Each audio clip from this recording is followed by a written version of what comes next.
ప్రజాపతి లక్షణాలు. ప్రజాపతి లక్షణాలు ఏంటి? ఆ ప్రజాపతి అంటే సృష్టియా పాలయస్పేతి ప్రజాపతి. ప్రజా సృష్టియా పాలయస్పతి ప్రజాపతి అని అన్నాడు. సృష్టించి పాలించేవాడే ప్రజాపతి అట. సృష్టించి పాలించేవాడే ప్రజా సృష్టియా పాలయస్పేతి ప్రజాపతి. గోపద పూర్వం అనేటువంటి ఈ పుస్తకముల గ్రంథంలో ఉంది.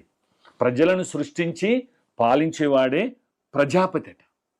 అంటే సృష్టించిన మరి యేసుక్రీస్తు అన్నాడు యోహాను సువార్త మొదటి అధ్యాయంలో ఉన్నాడు, లోకం ఆయన మూలముగా కలిగిన, లోకములో ఆయన ఉండెను, లోకం ఆయనను గ్రహించలేదు, లోకం ఆయన మూలముగా కలిగినట. అంటే సృష్టికర్త. మరి పాలించాడు, అధికారం ఉందా అంటే ఆయన అధికారం ఉన్నాడు.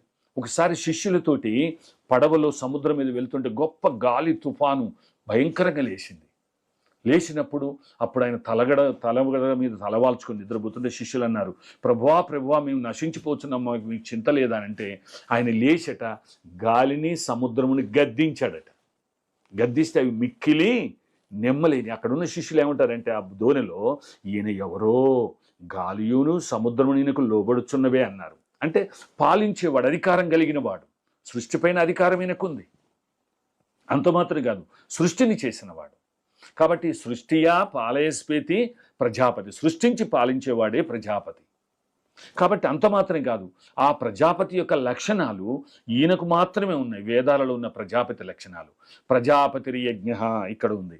ప్రజాపతి యజ్ఞం అంటే ప్రజాపతి యజ్ఞం అవుతాడు, బలి అవుతాడు అని ఉంది. ఇంకొకటి ఏంటంటే సంవత్సరోవై ప్రజాపతి. ఆ ప్రజాపతి సంవత్సరమై ఉంటాడట. సంవత్సరమై ఉంటాడు ప్రజాపతి. ఈ ప్రపంచంలో సంవత్సరం ఎవరితో కొలవబడుతుందంటే క్రీస్తు శకం, క్రీస్తు పూర్వం సంవత్సరమే ఉన్నాడు ఆయన. అసలు వాస్తవంగా ప్రజాపతి అంటే ఏంటంటే ప్రజలకు అధిపతి. ప్రజలకు అధిపతి ఎవరు? రాజు. ఇప్పుడు ప్రజాస్వామ్యం వచ్చి, ప్రజాస్వామ్య పాలన వచ్చి మంత్రులు, ప్రధానమంత్రి, రాష్ట్రపతి, ముఖ్యమంత్రులు అని ఉంటుంది. కానీ ఆయన ఏంటంటే ఆయన రాజు. ప్రజాపతి అంటే ఎవరు అంటే రాజు. ఆ రాజు ఏం కావాలంటే ప్రజల పాపముల కొరకు బలి